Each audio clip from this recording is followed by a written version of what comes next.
Bonjour à toutes et à tous. Je suis ici dans les studios de Eklé Diagora University ici en France et je suis accompagné du docteur Philippe Pasquen qui est pour moi, alors il y a un peu de subjectivité dans ce que je vais dire, mais beaucoup d'objectivité également, vous aurez l'occasion de découvrir, qui est un des experts l'unique dans tout ce qui est management territorial. Avec son collègue, ils viennent d'écrire un livre en anglais. Je crois que c'est le seul et le premier écrit par des Français en France et en anglais sur la thématique de Rethinking Territorial Design, c'est ça? Development. Alors, Docteur Pasquen, deux mots pour que notre audience vous découvre. Oui, donc je suis Philippe Pasquen, je suis maître de conférence à l'IAE de Lille, donc, où j'ai la responsabilité et la direction de deux masters, un premier master en management territorial et un second master en entrepreneuriat. Précédemment, j'ai été expert consultant sur tout ce qui concerne justement le management territorial, où j'ai sévi beaucoup sur le territoire français, sur le territoire marocain et un peu également sur le territoire algérien, sur des problématiques de projets de territoire, de développement local, voire de régionalisation avancée, notamment au Maroc. D'accord. Et beaucoup de projets européens également. Alors effectivement, j'ai eu la responsabilité d'un projet européen de 2012 à 2016 que l'on a monté avec des collègues marocains et des collègues roumains sur toutes les problématiques de gouvernance et de régulation des territoires, considérant effectivement que ces deux volets sont indispensables pour être en capacité de mener de véritables plans de développement. Et donc, c'est à partir de ces expériences qu'on a écrit le livre Rethinking Local Development. D'accord, ok. Merci, Dr Pasquen. Et je rappelle également que j'interviens dans le programme de l'IAE Lille avec un parcours en M1 où j'interviens avec le design thinking, où le contenu pédagogique fait partie d'un programme européen, YETI, Young Entrepreneur Teaching Initiative, et aussi le modèle Design Thinking que nous avons hérité de UC Berkeley. Alors, Dr Pasquen,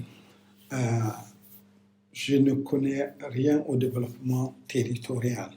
Et aujourd'hui, nous voyons qu'en Afrique, les États africains ont pris la décision de confier le destin des territoires locaux aux acteurs locaux, des acteurs politiques et fonctionnaires d'État au niveau communal, au niveau urbain, etc. Alors, moi qui ne connais rien au développement territorial, qu'est-ce que vous pouvez me conseiller? Alors, peut-être la première chose à prendre en considération quand on parle de développement local et de proposition justement de mobiliser les acteurs locaux pour prendre en charge leur propre développement, c'est d'être en capacité de comprendre le territoire auquel on a affaire. Donc, chaque territoire a ses spécificités, chaque territoire a ses particularités, et donc la première chose, c'est réellement d'être en capacité d'identifier toutes les spécificités locales sur lesquelles les approches territoriales peuvent être menées. Ça, c'est déjà une volonté, c'est déjà une base, c'est déjà une source.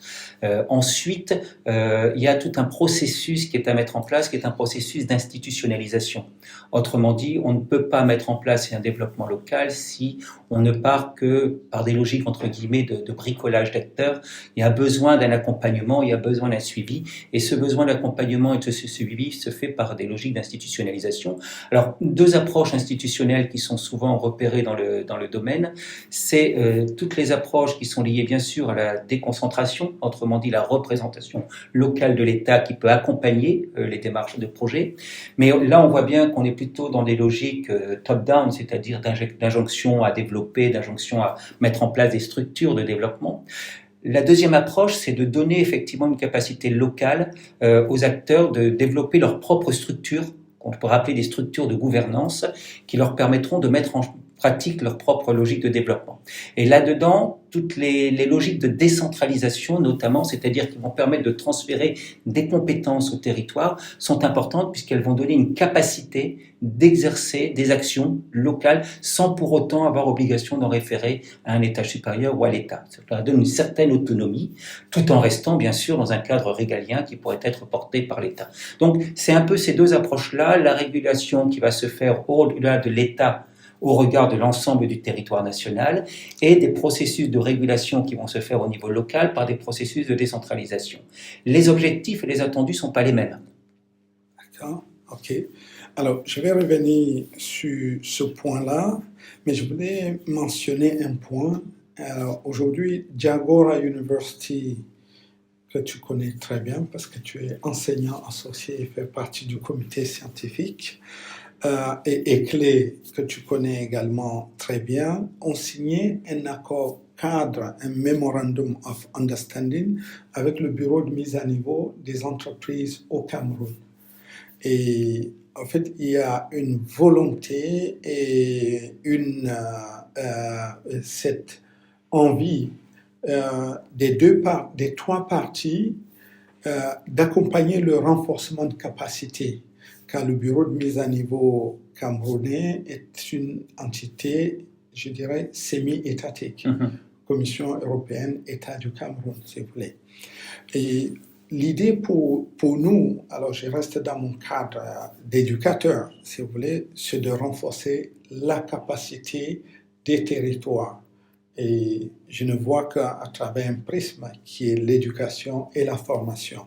Et ce que je retiens dans ce que vous venez d'évoquer, c'est que il y a un besoin de connaissances au niveau technique et au niveau fonction d'encadrement, au niveau fonction territoriale et stratégique.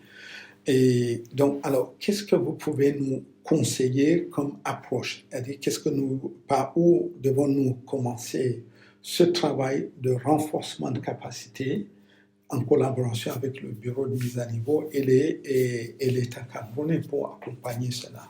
Alors, pour répondre à cela, je dirais dans un premier temps, ce qui est important, c'est je vais le dire en anglais, mais c'est le Do You Speak développement local. Autrement dit, est-ce que l'on parle de développement local? Parler du développement local, c'est comprendre un petit peu la mécanique qu'il y a derrière. Le développement local, c'est pas quelque chose qu'on institutionnalise de fait, c'est quelque chose qui est issu des acteurs, et donc il faut donner une certaine sensibilité et une certaine connaissance de ce qu'est le développement local. Ça peut partir d'initiatives locales qui viennent du bas, comme ça peut partir d'initiatives qui viennent du haut. Donc il y a déjà tout ce principe de sensibilisation à ce qu'est le développement local, comment ça se met en place, comment on peut pousser entre guillemets des initiatives, etc. Donc c'est toute la logique d'émergence. Cette logique d'émergence n'est pas suffisante, mais c'est déjà des compétences préalables qu'il faut avoir, le fameux Do You Speak développement local. La deuxième approche, c'est d'être en capacité d'accompagner techniquement et opérationnellement ces missions de développement local. Donc là, c'est plutôt des compétences techniques qui sont nécessaires. Comment on fait du montage de projet, comment on accompagne l'émergence de projet, comment on structure un projet, comment on le met en place, comment on s'assure effectivement que le projet qui est mis en place est pertinent par rapport aux besoins locaux, etc. Et ça, c'est plutôt une approche qui peut être d'ordre technicienne. Troisième niveau, j'allais dire un petit peu troisième couche dans cette logique de compétence et de compréhension de cette approche de développement local, c'est qu'il faut une volonté politique. Le développement local peut s'initialiser, mais il ne sera pertinent qu'à partir du moment où il est accompagné par une volonté politique. Et là, ça nécessite d'avoir une forme de stratégie territoriale, et cette stratégie territoriale, elle peut émaner soit de l'État, soit d'un organe déconcentré, voire d'un organe décentralisé, communautés urbaines, communes rurales, etc., qui ont envie de porter les initiatives. Donc j'allais dire, concrètement en matière de connaissance, il y a 3 niveaux de connaissance. Il y a un premier niveau de connaissance qui est comment j'arrive à identifier localement mes spécificités, mes ressources sur lesquelles je peux appuyer une véritable démarche de développement. Un deuxième niveau de compétence qui est là beaucoup plus technique puisqu'elle nécessite de comprendre les tenants et aboutissants d'une véritable démarche de projet. Et puis un troisième niveau de compétence qui est là plutôt lié à une vision stratégique. C'est quelle est la stratégie de territoire que je veux donner, comment j'intègre cette stratégie locale dans une stratégie globale qui peut être celle de l'État, mais plus encore, comment je l'intègre dans une vision internationale, puisque le développement local, on dit souvent think local, act global et inversement. Mais l'idée c'est ça, c'est j'agis localement et je pense global, ou je pense local et j'agis global. Et c'est bien cette capacité de mettre en interaction. Et ça, il faut avoir un certain nombre de compétences techniques et de sensibilisation au territoire préalablement.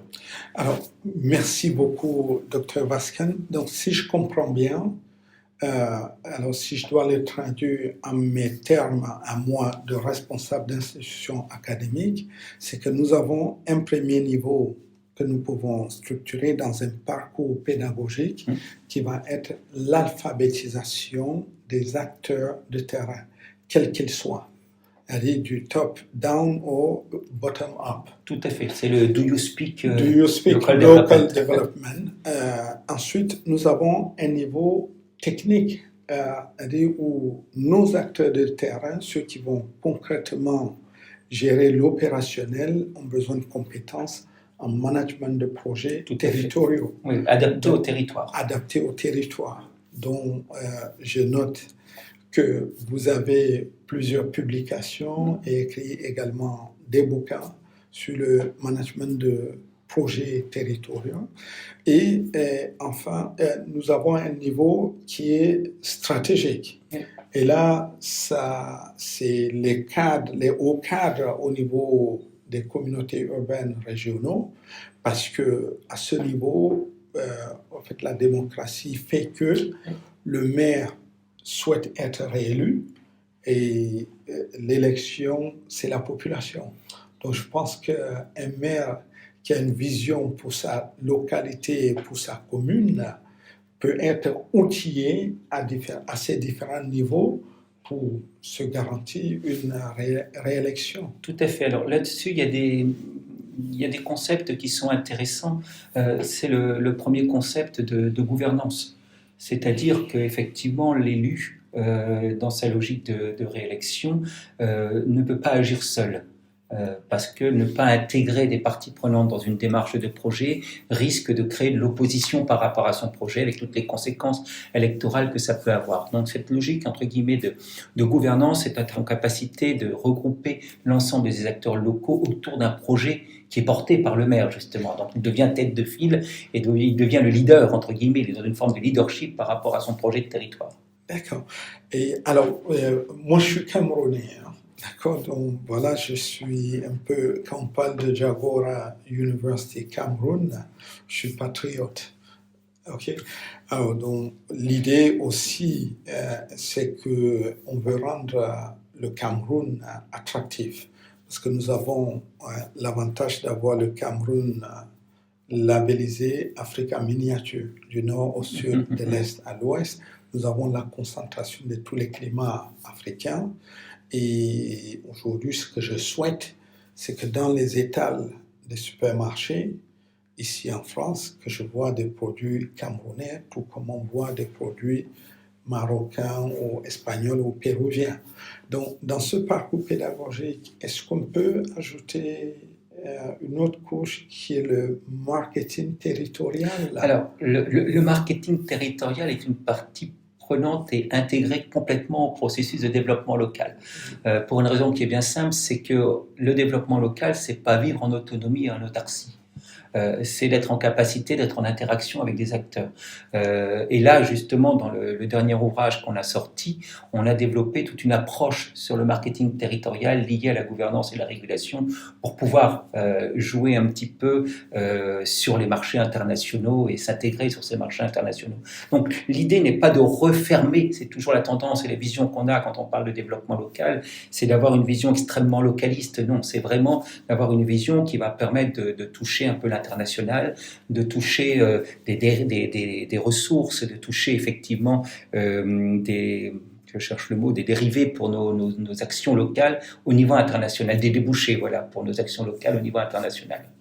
Alors, en fait, je ne peux pas m'empêcher de parler de mon pays, car après avoir fait le tour du monde, finalement, comme il dit les psychothérapeutes, il faut toujours retourner au début pour comprendre la Oui. fin. Donc, je suis dans cette partie de ma carrière où je n'ai plus rien à prouver à qui que ce soit, aussi bien en Europe qu'aux États-Unis. Et en fait, aujourd'hui, un des avantages que nous avons au Cameroun, c'est que nous avons une jeunesse vibrante. J'ai mené quelques séminaires là-bas. Alors, j'ai fait un séminaire de design thinking en 2 jours. On a sélectionné, on a ouvert l'inscription à une 50aine de candidats. Et on s'est retrouvé avec 120 candidats qui étaient là de 8h à 19h pendant 2 jours. Je peux dire que j'étais à genoux. D'accord? Donc voilà. Donc aujourd'hui, si je veux rêver, est-ce qu'on peut rêver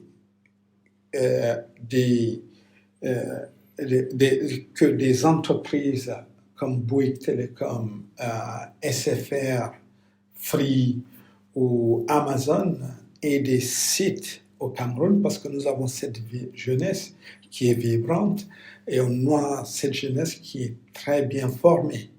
En quoi cette approche de développement local peut nous accompagner dans ce marketing? Alors, l'approche développement local et celle qui est liée notamment au marketing territorial, c'est celle qui va essayer de mettre en exergue tous les attributs de communication, ce qu'on appelle les attributs de communication, c'est-à-dire tous les éléments d'attractivité que l'on pourrait avoir au niveau du territoire. Alors, les éléments d'attractivité, ça peut être ce qu'on appelle généralement des ressources matérielles, un monument, un cadre urbain attrayant, etc.